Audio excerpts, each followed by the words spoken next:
Hi, everyone. First, I want to thank Joe for being willing to accommodate my inability to travel to London. I do wish I could be there with you, and I'm also grateful to all of you for taking the time to watch this before the session on Friday so that we can engage in some discussion. You'll notice on this slide that I have provided a link to this presentation in Google Slides.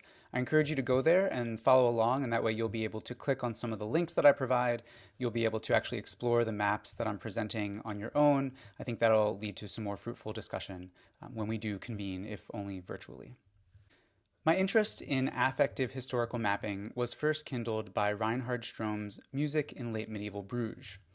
More than other place-centered historical scholarship, and here I'm thinking of work like James Johnson's Listening in Paris or Lewis Lockwood's Music in Renaissance Ferrara, Strohm's work isn't just about a place. It also seeks to place the reader within the sonic environment on which he writes. In his first chapter, titled Townscape Soundscape, Strohm brings to life the fanfares of civic ensembles and the liturgical processions of major churches. In his attention to not just the musical rhetoric and semiotics of late medieval Bruges, but also to the way that historical documents like paintings, pay records, and musical manuscripts, quote, encapsulate motion and space, end quote, particularly the motion of bodies, he anticipates what we now call the affective turn in the humanities. He does so through his self-conscious effort to put Bruges, quote, on the map of the leading musical historiographers, end quote, by illuminating the ways Bruges' musical life boasted, quote, patterns more complex indeed than those of the great cathedrals, abbeys, and royal courts, end quote, that usually receive the most attention from musicologists.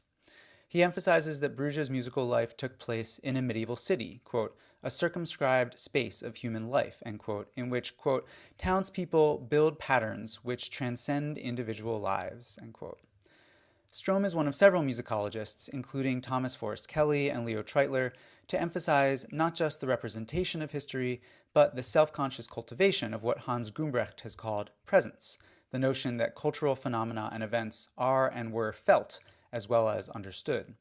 This, too, is part of the affective turn, and arguably musicologists have attended to it for far longer than other humanists. Surprisingly, given the title and scope of his study, Strohm doesn't take what I consider to be the obvious next step in his effort to revive the feeling as well as the meaning of music making in late medieval Bruges. He doesn't visualize his townscape/soundscape in a map. In fact, the only map in the book appears on its cover, which even that might have been an editor's choice. One can argue that Strohm is right not to visualize the rich historical, social, and even spatial detail he offers in his prose. Though a picture may be worth 1,000 words, maps often require more words and explanation than they save. And as cartographer Marc Monnier reminds us, quote, not only is it easy to lie with maps, it's essential, end quote. That is, any attempt to represent three-dimensional space, not to mention time, on a two-dimensional map requires omission, distortion, and various kinds of misrepresentation. But musicologists have long willfully misrepresented music history through prose, as Marcello Sorce-Keller has argued so convincingly in his loquaciously titled essay, Why Do We Misunderstand Today the Music of All Times and Places, and Why Do We Enjoy Doing So? Alone, maps may misrepresent as or more powerfully than prose, but coupled with prose and drawing on lessons from the affective turn, maps can also help musicologists improve on traditional text-centered epistemologies and research methodologies. An example of a particularly powerful map that works in tandem with prose to revive the feeling of a historical moment is Emily Thompson's Roaring Twenties project, one of the first and still one of the best maps to blend sound studies, archival research, and the potential for spatial analysis. Linking a database of noise complaints and archival footage of New York City's soundscapes to points on a geo-referenced archival map, Thompson seeks to, quote, reinvoke a sense of the very specific historical times and physical places in which the sounds of the past were embedded. And here's one of those places where I'll encourage you to pause this recording and actually try out the map for yourself so you have a better idea of its affective possibilities and limitations. And here I'll just show you my understanding of the map. So each of these points on the map represents an archival source, either a noise complaint or in this case, archival footage. We can hear that.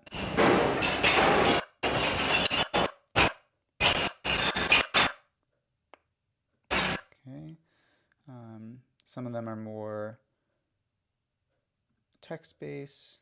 So here's a noise complaint from 531 Pacific Street in Brooklyn. Of course, we can zoom in.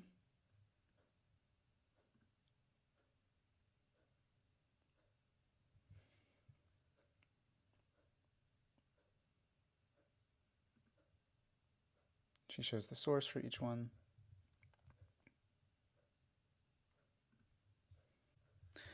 Tara McPherson, the editor of the multimedia journal in which the map was published, has noted that Thompson, quote, invites its user to linger with the artifacts and to listen and read with care. The pleasures of this database are not about speed and the algorithm, but about a slow and deliberate attention, end quote. Unlike many other sound-infused maps I've seen, Thompson's evokes Todd Presner's concept of the, quote, thick map, which acknowledges how place is a palimpsest of people, institutions, events, narratives, feelings, and above all, relations. That is, adding time as a dimension in the visual representation of space forces cartographers to allow map users to dive in, explore beneath the surface, wade through the thickness of the intersection of past, present, and future in a single space. As Presner writes, what if you could drill down at a given place over the last 10 seconds, the last 10 years, or the last 10 centuries? Among other things, you might find historical maps, architectural reconstructions, personal stories, pictures, documents, and other sources that bring alive the texture and vibrancy of past places. What if there was a way to let the ghosts return, the memories come to life, and the silenced voices be heard? End quote. Thompson realizes Presner's vision. She lets the silenced sounds of New York City be heard.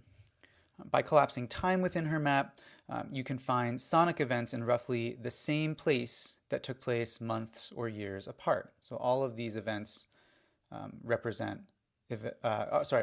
of these points, these markers represent events over the course of several years. But you can also visualize the events represented in the map through a timeline that expands time linearly while collapsing or ignoring spatial relationships. While not all music or sound-centered maps need go deep, Thompson and Presner recognize that evoking presence through maps can be highly effective in encouraging map users to think beyond meaning, to interrogate spatial relationships, to imagine and empathize, and even to viscerally embody the past by visiting the places and times represented on the maps, whether virtually or physically.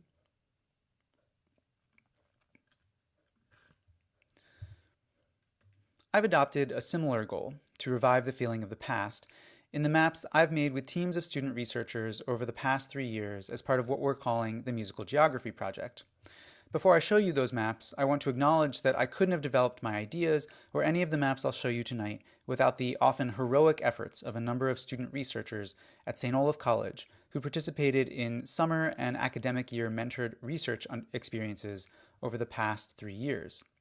They are largely responsible for developing what we're calling the Musical Geography Project, and I want to share their names to make sure they get proper credit for their fabulous work, some of which I'll share with you in just a moment. We've experimented with constructing Thompson and Presner-esque experiential or affective maps using several out-of-the-box mapping platforms. A challenge, to say the least, when most of the best maps are custom-built by teams of programmers, designers, and researchers. One of our earliest experiments took inspiration from Hans Gumbrecht's In 1926, a book that offers a synchronic history of the movements, issues, ideas, people, and events across the world in a single year. Another source of inspiration was Thomas Forrest Kelly's premise in First Night's 5 musical premieres. Kelly asks, in general, what was it like to be in the audience at one of 5 major musical premieres? And similarly, we asked, what was it like to be a music lover in Paris on a particular night in the 1920s? What music could you hear and where?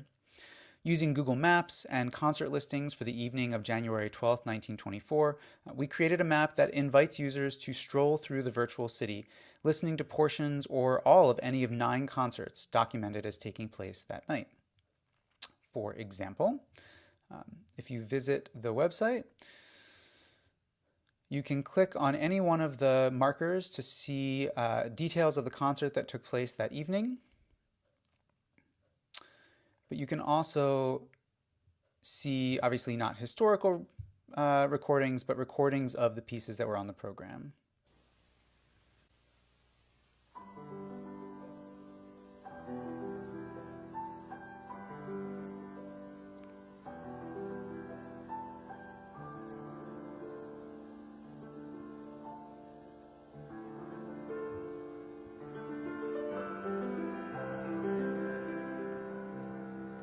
So each of the markers is accompanied by a playlist of YouTube clips that we put together that allow you to rehear the concerts that took place that night in Paris.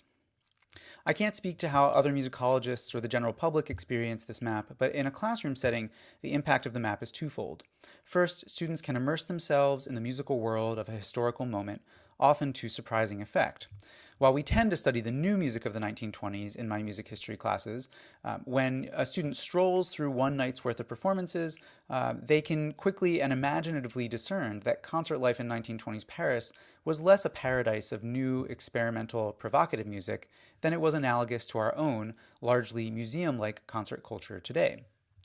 The second impact of the map has to do with the spatial relationships between the concert venues. And admittedly, you have to know a little bit about Parisian geography to appreciate this point. It would have been relatively straightforward to stop by each of the concerts taking place on January 12, 1924, because the city's geography lends itself to the circulation of affluent music lovers within the central and western arrondissement. Thus, the map lends affective significance to the primary source accounts by Darius Milhaud and Virgil Thomson and Ernest Hemingway regarding the spatial relations that led Le Tout Paris from concert hall to nightclub to salon to bar. But having a sense for the accessible presence of classical music also inspires a sense for the inaccessible or seemingly absent music of the city. Are these 9 performances really the only concerts taking place in Paris on the evening of January 12th, 1924? Of course not. They're merely the only concerts of classical music as reported in Le Guide du Concert, a widely read weekly concert program. But even adding in other performance venues where music was likely to be heard every night, including the night of January 12th, we still observe that music making in Paris seems limited to the western 2/3 of the city, almost as if the eastern third, home to the poor and to many recent immigrants, remained silent during the so-called Roaring Twenties. Yet this can't be. It turns out there's a historiographical gap in the documentation of musical life among the poor and among immigrant communities in 1920s Paris, something neither I nor any of my Francophile colleagues thought much about before my students and I made this map. The one exception to the ostensible reign of silence in eastern Paris in the 1920s was, let me go to the map to find out,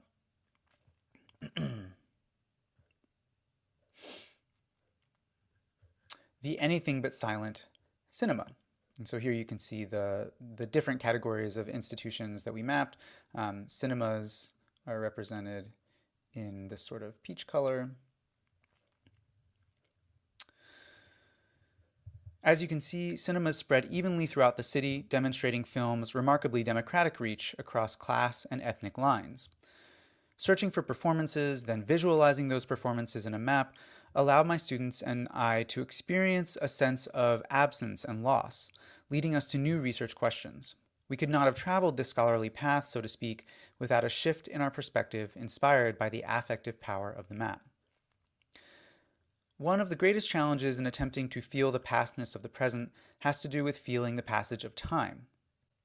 Emily Thompson's solution to this problem involves an attractive timeline, which after all is just another kind of map.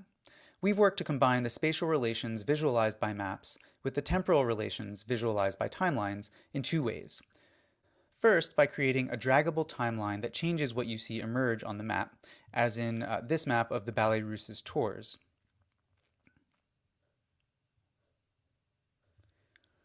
And second, we've exploited the capabilities of mapping platforms like ArcGIS and Carto to create time-sensitive animated maps.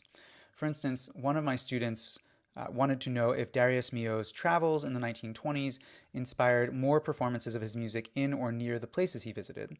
So she animated a map that included a layer for those performances in purple and a layer for Milhaud's travels in blue.